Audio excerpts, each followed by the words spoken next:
Welcome to AfriFreedomChannel. If this is your first time here, make sure to like, share, and subscribe for more relevant updates on Africa and the world. Let's get straight into today's discussion. This video is for educational and informational purposes only. It does not promote violence, hate speech, or misinformation. All analysis presented here is based on publicly available information and independent research.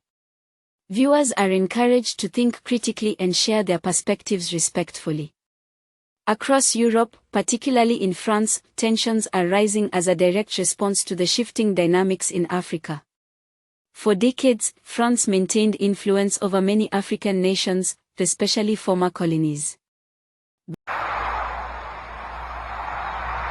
That's France right now, because the Africans said no more exploitation. They're burning. The country is in a wreck. Yeah, this is happening right now in France. There's an online movement. It started online, it's moved into person. It's called Block Everything. They're blocking access to everything. Go search France, Paris right now. The whole fucking country is on fire. They're burning everything. Simply because the Africans said no more exploitation. If you want to understand what this is, I need you to imagine, I'm going to use a sexual reference. I need you to imagine that guy that has that woman that he always takes advantage of, that never says no. She doesn't like it, but she never says no. And every time he comes around, he's feeling on her, grabbing on her. And then one day she summons up the courage to say no. And he starts throwing a tantrum. What do you mean I can't touch you? What do you mean I can't fuck you? That's exactly what's going on. But recently, a wave of African countries has stood up and boldly said no to foreign exploitation and dominance. This refusal has sent shockwaves through France, leading to internal political and economic unrest. The burning question here is, why does the resistance of African nations thousands of miles away shake France to its core? Could it be that the wealth and resources that once flowed from Africa to Europe are now being redirected to serve Africans themselves? And if so, what does this mean for the future of global power structures? Burkina Faso has been in the global spotlight after clarifying that it is not developing nuclear weapons, but something that may be even more impactful, the nuclear reactor. No, Burkina Faso is not building a nuclear weapon. They're building something far more dangerous to some. They're building a nuclear reactor. So in June 2024, Russia and Burkina Faso did a deal to build an SMR, small modular reactor. Now, this is not going to be building or refining uranium at weapons grade level. It is to essentially provide electricity. Now, the thing that you have to understand is that Burkina Faso has one of the lowest electricity power for people percentages in the world. I think only 1 in 5 people in Burkina Faso actually have accessible electricity, which is insane considering that they can actually access uranium. And one of the biggest producers of uranium is their neighbor in Niger.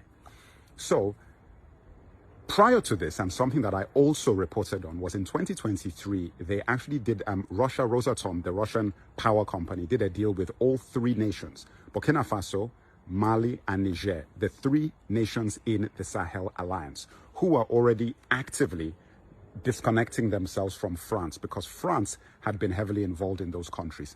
Now, the problem is that France had been there for so long, but hadn't actually helped them build a nuclear power plant for their countries to provide electricity, even though so few people in those countries providing the raw materials didn't actually have electricity. This is how nuclear power actually works. So what it is that you have a reactor and you put the uranium into the reactor. You then hit it with neutrons. And when you hit it with neutrons, it's called fission because the atoms split, and it creates a massive amount of energy, heat, that creates steam to turn a turbine, which then creates electricity. So basically, it's engineering, and the only thing that you're changing is the source of the power. Now, the source of the power could be wind, it could be petroleum, diesel, whatever it is, to turn the turbines to create electricity. In this case, it is nuclear power. Now, the question you would ask yourself is that how can this be a threat to anybody? Because this is a country utilizing its own resources to provide electricity for itself. Well, that's what I'm going to talk about in part 2 and 3 of this series, whichever part you're watching now, because I want to talk about the reason why, how and why the spin exists. Make sure that you are following, you are subscribed. If you want to access my newsletter where I talk about these kinds of things in a lot more depth about Africa's past, present, and future, just simply type newsletter as one word in the comments or click the link in my bio and you can go directly to my newsletter there. Decision is a bold step toward energy independence and technological progress. A nuclear reactor could transform Burkina Faso's energy landscape, empowering industry, improving healthcare, and enhancing education. But to some global powers, this is seen as dangerous. Why? Because an energy-independent Africa becomes less controllable.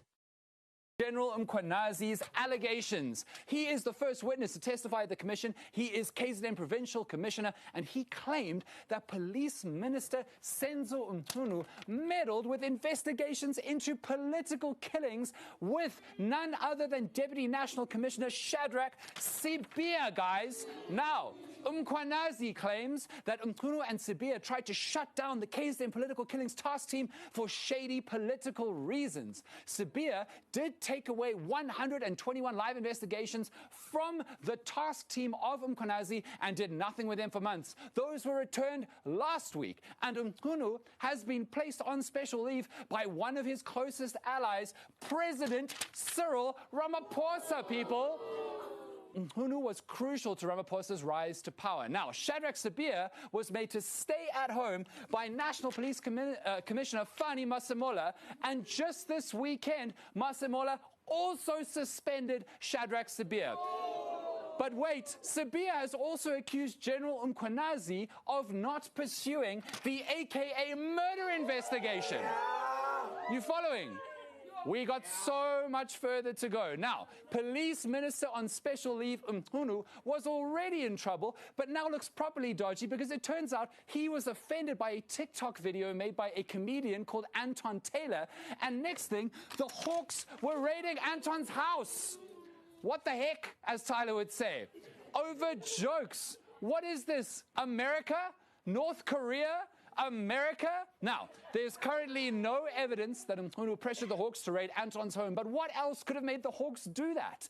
They investigate high-priority crimes, organized crime, dangerous people. Anton hasn't even been charged with anything. He just made jokes. But then they dropped the whole thing. But now, Mchunu looks like a villain, people. And that's not all. Mchunu was also accused of knowing the fixer named Brown Mokhotsi. Now, I like Brown Mokhotsi fans in the crowd tonight? Okay.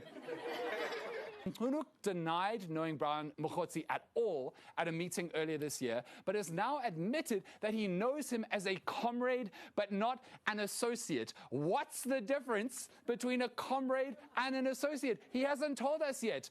Brown Mokhotsi is a mysterious figure who wasn't much known before Mkwanazi's press conference. He is connected to ANC leaders and also the notorious Vusimuzi Kat Matlala. Now, Matlala is an infamous tenderpreneur who was involved in the Tembisa hospital tender scandal and also had a 360 million rand tender with SAPS that was then cancelled, but only after Matlala already got 60 million rand. Now, Matlala is currently in jail on trial for attempting to have his ex-girlfriend, Tebogo Tobayane, assassinated, people. There's more. While Matlala was in jail, he was caught with a cell phone. And guess who tried to call Kat Matlala multiple times on the day of Mkwanazi's press conference? Brown Mokhotsi, people. And guess who else knows Kat Matlala? Former Police Minister Becky Traore. He stayed in Kat Matlala's luxury hotel penthouse suite in Pretoria free of charge on Matlala's invitation while he was police minister. Somehow, though, Hele says he doesn't know Kat Matlala, which is weird since Becky Traore and Matlala have exchanged more than 100 calls and messages on that cell phone, including 10 calls in one day. And if that isn't weird, because Hele says that they aren't even friends or business partners, because that's what Traore said, why did the two of them meet at the mansion of another dodgy tenderpreneur, Hangwani Mao Mela? Why is he a cupcake? I'll explain in just a second. I think that you know where we are going with this. So these two met at this guy, who, by the way, has basically no photos online. No photos online. at their mansion. Now, Hangwani Mamela was also involved in the Tembisa hospital scandal. Last week, the state seized Mamela's many luxury homes across the country, luxury cars, and a party boat that he has, which are together valued at 325 million rand. Oh! And did I mention that Hangwani Mamela is also President Ramaphosa's nephew by law from a previous marriage? Ramaphosa says he doesn't know him, though. But wait, I'm not even nearly done. Focus, focus, focus. Head of Police Criminal Intelligence Dumisani Khumalo was arrested on corruption charges. He is on bail. Now, National Police Commissioner Masemola wants to have Khumalo return to work even though he is on bail for committing a crime. Masemola said that he ordered an independent investigation that cleared Khumalo of wrongdoing. Khumalo was once the head of the KZN Political Killings Task Team, which links him to Nhlanhla Mkhwanazi, and they partnered with Mkhwanazi and Fani Masemola to try and stop Umkhunu from cancelling the Political Killings Task Team. But before you think this is just Mkhwanazi and his friends, the good guys, they are also Becky Cele's guys. They are Becky Cele's guys, people. Mkhwanazi and Khumalo have been defying Umkhunu, according to Mkhunu's people, and still reporting to Police Minister Becky Cele even after Cele is no longer the police minister. When Ramaphosa ordered that the Political Killings Task Team be set up, Cele was the police minister. So these two are also connected. And there are also criminal allegations against National Police Commissioner Fani Masemola. He's facing corruption charges for irregularly purchasing 5 buildings worth 120 million rand. And by the way, this investigation also implicates Dumisani Khumalo, the man who Masemola said had done no wrong. And while all this has been going on, we still have one more face. New Police Minister acting, Feroz Kachalia, is here. That taping did not go that well. He was personally selected by President Ramaphosa to take over while Umkhunu is under investigation. Kachalia has already fought with National Commissioner Fani Masemola because Fani Masemola, for no reason that he told anyone, moved the 121 dockets from Sabia's office back to the Political Killings Task Team. That infuriated Ramaphosa and Kachalia because the dockets are key evidence for the commission, and moving them may make us, the public, think that they have been tampered with when they are moved. Are we done? We are done. I think that's it. I think that's it. I think that's all. I think that's all. We're going to need a... Could this be the real fear, that a self-sufficient Africa might finally rise without asking permission from the West? And if one African nation takes this leap, how long before others follow?